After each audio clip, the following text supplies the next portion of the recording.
Hello guys, good morning. Ayan, dito na naman tayo sa kusina. Maaga tayong nagluto ng ulam. Kaya maaga tayo magbunot ng punla guys. Kaya maganda pag morning pa, walang init. It's around 5:37. Ayan, alas 5:37 na guys. Ayan yung ulam natin na niluto. Ito na naman ako ng gulay. May sobra akong sari-sari kahapon konti. Tinira ko guys. Para magulayan ngayon. Ayan, ito na po yung ating lutong ulam. Sari-sari. Sinahugan ko na lang ng malunggay at alubati.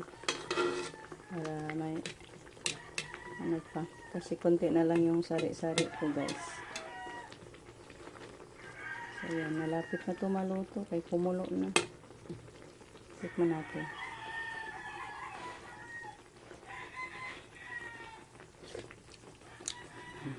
Sarap na, pura buyag. So masarap, kain tayo ng maaga guys para makapunta tayo sa palayan ng maaga din. Takpan natin ng sandali.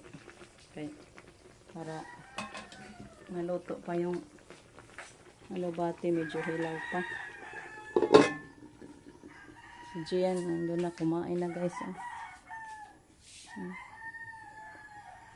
Maaga yan kumain. Ang giulam niya guys, fried egg at saka isdang pinirito. Hindi siya nakahintay sa gulay. Okay. Maligo pa yan. Guys, ayun, nagpunta na ako doon sa punlaan kaninang umaga guys. Then umuwi ako kay nagsalang ng saging. Yan. Yan lang natin, inilaga. Pang pa-snack sa ating nagbunot guys. Then umuwi din ako kay magkuha ng ito guys, ang payong ko. Tapos ko na siya lalagyan ng kasi mainit na guys, lagpas alas 8 na, tapos na ako nag-agahan guys. So itong saging paanuhin ko na lang to ni Jericho, ipaluto na, ipatapos sa pagluto.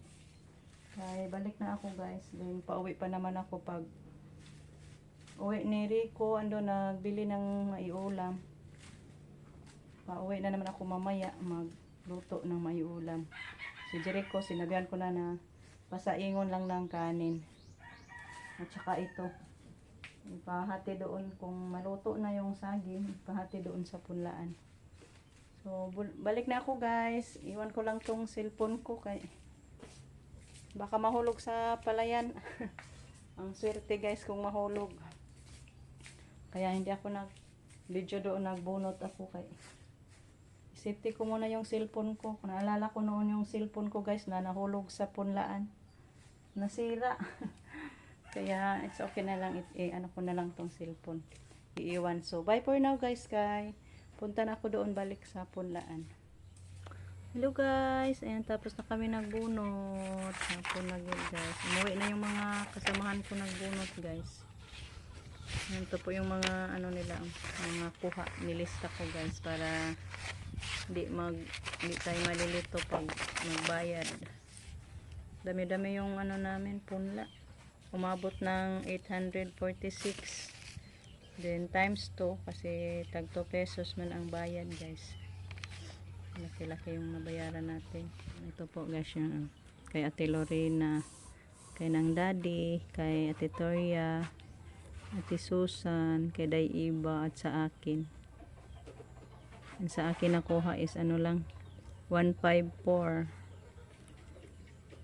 Yung iba si Ate Susan yung pinakamalaki, nakakuha siya ng 207. Thank you Lord. Tapos na tayo sa pagbunot. Sa Sabado ready na yung ating punla. Yan yung kay Kino, tapos na niya na madbot kanina. Malinis na yung kay Kin, handa na. Yung sa atin bukas na sila madbot, sila Rico at Iboy. Alinsabay na nila yung kay Iboy at kay Rico. Naman sila mag puli-puli. halili-halili sila madbot para hindi mapagod masyado. Nandito lang yung madbot ni Iboy, hiniwan. So hanggang dito na lang muna yung ating video guys. Hindi ako naka-video doon sa punlaan kanina kasi matakot na ako guys, baka mahulog yung punla. Then medyo maambon-ambon din kanina. Naayo kay walang init ngayong araw guys, nutulin na. Kaya natapos kay walang init, hindi masyadong mainit. Ay wala yung araw guys, hindi lumabas yung araw ngayon na araw. So malaloy na yun ang Ginoo guys. Gitagaan may glandong nga adlaw. So nitulin may sa pagbunot. So hanggang dito na lang muna. See you on our next vlog guys. Thank you so much sa inyong walang sawang pagsuporta. Sa mga oras na nilala niyo po sa amin. Thank you so much. Bye guys. Amting.